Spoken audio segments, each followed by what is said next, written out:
anticipation of this moment for quite some time, and it has at long last happened at the US Open. Breaking news for you guys.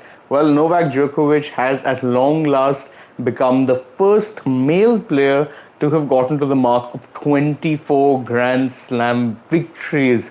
In fact, of 24 Grand Slam titles and it's the first time that any male player has done this. Remember, the only other person to have ever reached this mark of 24 Grand Slam titles, well, it just so happens to be Margaret Court. And it is worth remembering that Margaret Court used to play or played half of her career, won half of her titles in the amateur era and half of them in the open era. So Djokovic really does stand very much in a class of his own, in a league of his own when it comes to this accomplishment.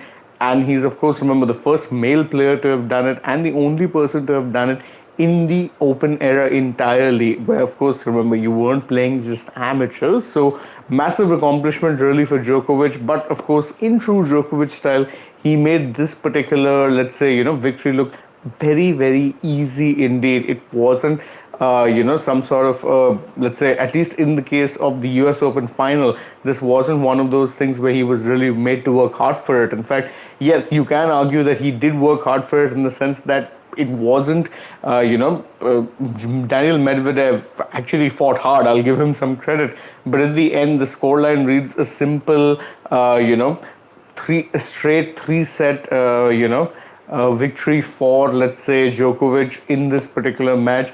And again, as I said, it did in fact end up going pretty long, because you remember that the final actually started at around 1:45 a.m. IST, and if you look at the time now, well, it's already 5:30 a.m. nearly. So that's a long final, but not that long when you remember the fact that a men's final can actually go for 5 full sets. This one didn't really need to go the distance. The first set, in fact, Djokovic ended up winning pretty fuss-free, 6-3. The second set really was the set that Medvedev did end up taking the fight to, let's say, Djokovic, because in fact, if you remember, Djokovic had to save a set point. He had to save that set point and take it to the tie break, and it was only then it lasted for about, I think, 80 odd minutes, if I'm not wrong, that second set. So that one really took some time, but once he sealed that and once he had that win within his sights, the third set proved to be just as much of a formality, because, well,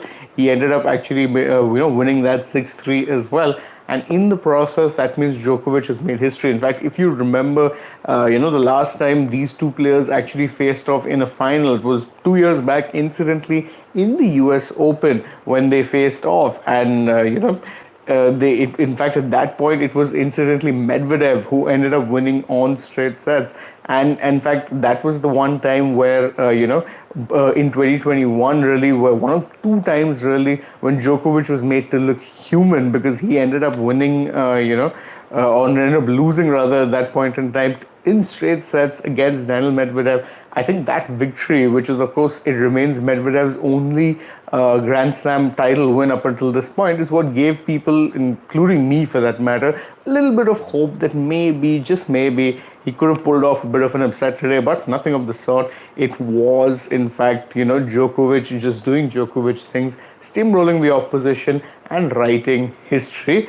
We have a commenter from named Gargoyle saying, is Djokovic the best of all time? Statistically, you would have to say yes, that he is in fact the best of all time, because he's won, 24 Grand Slams now. Doesn't look like he's going to be stopping anytime soon. Again, I think we may have been having a very different conversation if this particular final was up against someone like a Carlos Alcaraz, someone who has proven that he can beat him in long 5-setters. You'd remember, of course, how their match at Wimbledon went.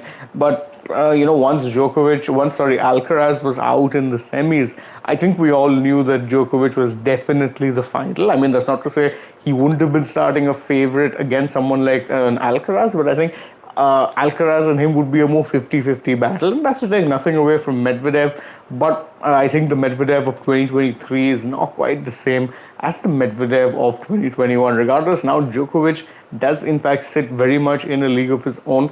Of course, he's got the joint most number of Grand Slam title wins, 24, along with Margaret Court. And if you're a betting man, you'd be hard pressed to say that, you'd be hard pressed to bet against him actually going up to 25, 26, 27, however many. Because again, recently he did admit that he'd only retire or consider retirement from the sport once the younger generation was able to consistently beat him. And truth be told, the younger generation hasn't been able to consistently beat him, and that's probably why he's still very much, the king of the mountain, the man ruling the roost. So, in case you're just joining us, breaking news: Novak Djokovic is a 24-time Grand Slam winner, sits atop that mountain as far as men's tennis is concerned, and in fact, he does, is now level with one Margaret Court. And again, come the start of next year, all eyes are going to be on him actually leveling or breaking that record and becoming the first player, whether male or female, to get to 25 Grand Slam wins. I'm sure